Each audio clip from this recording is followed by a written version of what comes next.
Welcome to Exellys Talks. Exellys is a talent incubator. This means that we focus on guiding talent in the early stages of their careers, often within the context of IT and business. And we also help organizations in finding, training, and retaining that talent. My name is Pieter, and in this podcast, we try, together with a guest, to shed some light on a specific topic within our field of expertise. Today, our guest is an experienced professional originating from South Africa who came to Belgium, and she now works as a business manager at ING. Welcome, Sindy de Jonge. Hi, Pieter. I'm glad to be here. I'm very glad to be here as well. It's the first time we're doing this in English, so please bear with me. I'll do my best to make it work. Sindy, we're going to be talking about your career, your move from South Africa to Belgium, what your current role is, what your ambitions are, all of that. So, but before we dive into that, it might be good to tell us a bit more about yourself. Who is Sindy? What should we know about you? Sure. As you've heard, I've moved from South Africa. I've been in Belgium for about 9.5 years. Yeah. I have an 11-year-old daughter, which is sometimes a nice challenge. I have a bit of a creative soul, so I paint, I sing. I've been with Exellys now for 2 years, and my current project, as you mentioned, is at ING. Yeah. Sindy, I mean, the most interesting part, besides the challenging daughter every once in a while, is definitely the fact that you originate from South Africa. How did you end up in Belgium? How did you end up here? What were all the steps in between? Well, the reason I came to Belgium is my husband. So I've known him for about 25 years. Yeah. And in 2014 we got married, and I needed to decide where to go. So Belgium was the obvious option because of kids. Yeah. And I then moved to Belgium. I had a very nice job in South Africa, though. I was a finance and administration manager for a big retail company. Yeah. And it was very hard leaving my job. So I once compared leaving my job to one of the hardest things I've ever had to do in my life. Mm-hmm. But I did leave, and I came, and I had to start over in Belgium completely. Yeah, and how was that? It was a very nice challenge, because I did not speak Dutch, and my Afrikaans was not quite acceptable as an alternative. Yeah, because I people often say it really sounds quite similar, but if you then really start speaking the language here, it's not quite the case, right? Or no, there is quite a big difference. Yeah. It looks the same, so you would be able to read it, but yeah. the pronunciation is different. The spelling is different. You have double negation. You have no changing of verbs. It's quite a nice challenge if you have to work the other way around. Yeah. I had made the mistake, though, of trying the shortcut to learn Dutch. So eventually spent about 2 years learning it, and it still was not that great. Yeah, but I mean, that's because now we're having this conversation in English because it's more comfortable and you feel more at ease to express yourself. But to be very clear, we often speak in Dutch, and it's very, very good. And I don't say it as a compliment. I mean, it's also a compliment, but just for everyone watching this and listening to this, Sindy, haar Nederlands is ook zeer goed. Mijn Nederlands is goed. Maar let's carry on. So you started studying Dutch, and then you got to know the language a bit more. And what were the next steps? Well, I did want to get back into a position with a lot of responsibility, like obviously, where I came from, because I found it inspiring, or just generally I got a lot of energy from helping people, from teaching people. I needed something that had enough responsibility but also was a nice challenge. And due to my language, I got some very imaginative replies from some companies in Belgium, specifically in Vlaanderen. Maybe Limburg might be more specific. But there were not a lot of opportunities for people that did not have Dutch as a first language in these positions. Yeah. Thank goodness things have changed, because I think there has been a realization that English is not that bad. Yeah, exactly. But I had a challenge finding a job. Yeah. And then I decided, you know what, let's get a little Dutch piece of paper, and maybe that'll open a few doors. And I went back to school. So I initially wanted to study business management. I went to PXL to enroll, and I walked out as an informatics student. So wasn't planned that I go to study IT, but I loved it. Yeah. I kind of found my place in it as well. Yeah. And then so this was 10 years ago, roughly?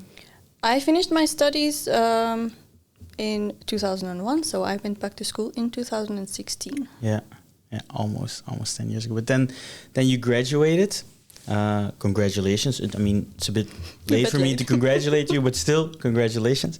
You graduated, and then you ended up at Exellys, or was there stuff happening in between? How did that go? Your step from graduating to your first professional experience in Belgium, basically. Yeah. I actually signed the contract with Exellys before I graduated. Yeah. So I did not actively look for a job because I did not know exactly where I wanted to go yet.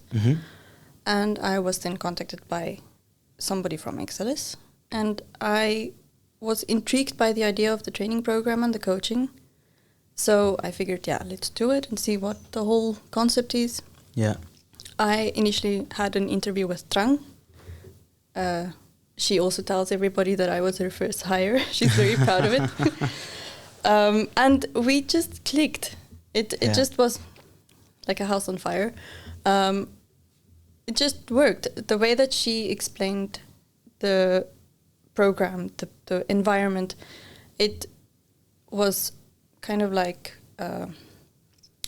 contagious. Yeah. And I also wanted to work somewhere where people really felt that way about their work environment. Yeah. And that was it. I signed the contract with Exellys. I graduated a few months later. Yeah, yeah. And the rest is history, let's say. Pretty much. You signed the contract, you graduated, maybe at some time off, I don't know, and then you are thrown into the real world. I mean, not thrown. Obviously, Exellys is still having your back with all the training and coaching programs and all of that stuff. But can you tell us a bit more about what happened then? What was your assignment? Where did you end up? What was your role, and how did that go for you? I initially took on a project that was already kind of in trouble. I thought it would be a very nice challenge, but I also had a very good understanding of what I was doing to myself in the process. I took on a role as a team lead for a data warehouse, and it was a very nice project to learn from. I also did learn quite a lot. Yeah. But I had a very difficult time with the culture. I needed a bit more recognition, and I did not always feel that I belonged there. Yeah. So it made it quite difficult to really commit. And eventually I decided that maybe it might not be the best place to stay. Yeah. And that's, I mean, I can imagine that that's quite a step to take. What did you exactly did then? Who did you talk to? What were the next steps? Because you're basically saying to your employer, the assignment I'm currently doing, I don't think it's for me. That's basically a short summary. What were the next steps then? I had quite a few conversations with my coach. So I had two coaches during this time. It was Hans as well as Alke. Yeah. And there were multiple conversations with them as well as the customer. And we just sat in this cycle of not really getting things to work. And eventually, I got to the point where I took a decision for my own sanity. And the conversation from there went very easy with Hans at that stage, and we kind of just decided that it might be best to stop. And I then went back to the bench, which was very difficult for me. So if we're talking in let's say consultancy terms, the bench is where you end up if you're with a consultancy company but not on an assignment. So it sounds really negative. That's not at all the case. It's also really fun in our offices. I think it is. So, but nonetheless, yeah. So you decided to. I mean, after some conversations, decide, okay, this is enough. Let's look for something else, or what was the process as of then? Well, after making the decision, it was I kind of needed a breather, if I can put it that way. Mm-hmm. So luckily, Exellys had a lot of things to keep me busy with, because I kind of saw it as personal failure. Yeah. I had to get out of my own head again. Uh-huh. So I took up a bunch of smaller tasks at the office, and I also made a decision that I would not just take a job for the sake of having a job. Yeah. I really wanted to find the job that worked for me. So I had a few interviews, but nothing that really blew my mind, to be honest. Yeah. And just when I was about to start losing a little bit of hope, Lenny gave me a call. So Lenny was very enthusiastic about it, and he basically told me that somebody wants to see me, but they want to see me in a few hours. Okay, yeah, that's quite short notice. Yeah, so my interview was about 2 hours later with ING. Okay. I was interviewed by Tina, the lead of business management, and the two of us just clicked. Yeah. So it was very clear from the beginning that we understood each other. I also took the opportunity to be very clear about my needs as an employee, which I found nice because it was a very good opportunity to see how she would react to it and whether the match would be there even if she gets the specific feedback. Yeah. I was asked half an hour later when I can start, and that was it. All right, that's super cool to hear. Can you tell us a bit more about what? So obviously, as of then, you started working at ING. Can you tell us a bit more about what your role there exactly is? I am the business manager for Tech BE. Yeah. So I do quite a lot of work for the CIO. I also do, for example, preparation talks. I write scripts when he needs to do some public speaking and events. Yeah. I do a lot of preparation of presentations for example, the management boards. So this is more on a global level. Yeah. I have interactions with a lot of C-level managers. We have intra-domain meetings that I would facilitate normally. I have a few other smaller projects as well, mostly learning and development related.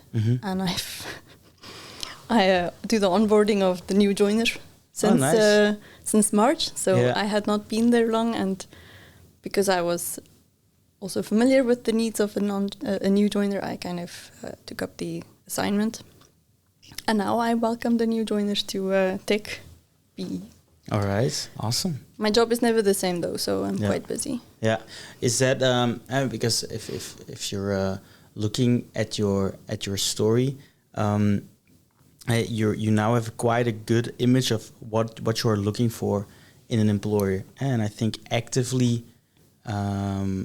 mentioning that or putting that on the table in a job interview is a super powerful thing to do. Is that something you learned from your first experience, to be really open about that from the start, or? I kind of am an open book normally. Yeah. I do tend to say what I think. Normally I try to be as diplomatic as possible. Yeah. But I do think it's also something that I've maybe learned as I got older, because I'm not 20 years old anymore. So we might say it comes with a bit of experience. Yeah. But it's also part of just being me and being true to myself. Yeah, yeah. You said it yourself. You're not 20 anymore. You also mentioned it in the beginning. You have a daughter of 11 years old. How is that like, combining from what I can derive from this conversation a pretty exciting career with being a mother, having a family? How does that go for you? Because I can imagine that's not always easy. It's a challenge. Yeah. I think the only way that it can effectively be combined is by having a partner in crime.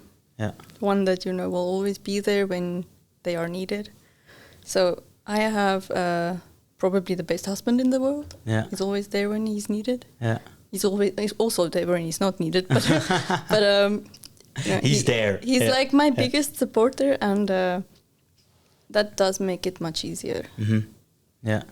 And from a work perspective, are there any things that you, as a mother or as a woman, are looking for in an employer to make that combination work? Or I think flexibility is very important. Yeah. So something that I also have at ING is the flexibility indeed. yeah, So I have flexibility from them, but it's also expected from me. yeah. I do not It's a work. two-way street. Yeah, I don't always work 9 to 5. I do have days where the expectations are that I get things done on short notice for the next day. But on the other hand, finding that balance is much more easy if you have a bit of flexibility. Yeah. And do you? I mean, I'm not super familiar with the context at ING, but how is it like working there as a young mother? You already mentioned they offer me quite some flexibility, which is super nice. Do you? Yeah. Is there like a network there to fall back on, or how should I see that? Well, network to fall back on, I'm not so sure about that, but we have 2 days at work that we really are there. If I have a challenge, I discuss it with my manager and I'm not there at that moment. Yeah. So because of the flexibility, the need for that support from the company is a little bit less. Yeah. Yeah. But they also, something that I find very nice with ING and the kids, for example, is that there are also nice activities to take the kids with. Ah, that's cool. Can you give some examples? We had DevOps for Kids a few weeks ago. Yeah. So it's an introduction to tech, Yeah. robotics, programming for kids, obviously. I think they were between the ages of 7 and 14. All right.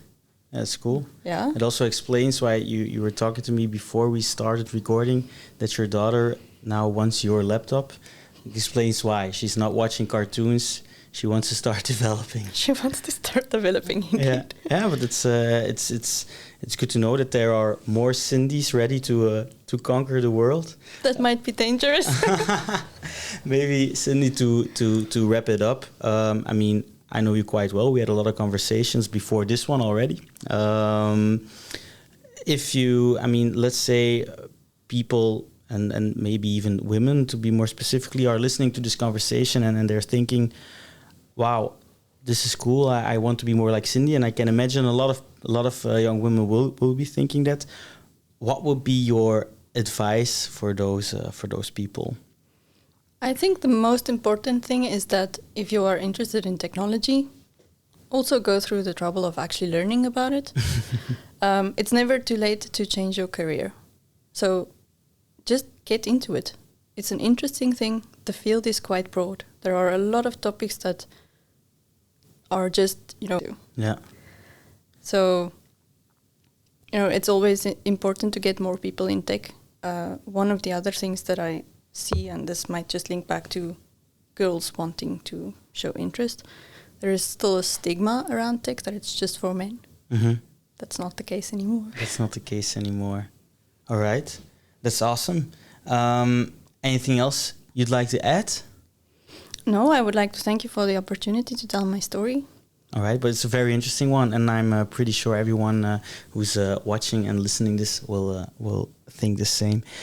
In addition to you, Sindy, I'd also like to thank everyone else for listening and or watching up until now. If you found this interesting, don't hesitate to subscribe to our channels or share with people who might find it relevant. If you would like to learn more about Exellys and our approach, you can find all the necessary information in the description. Until next time, bye-bye.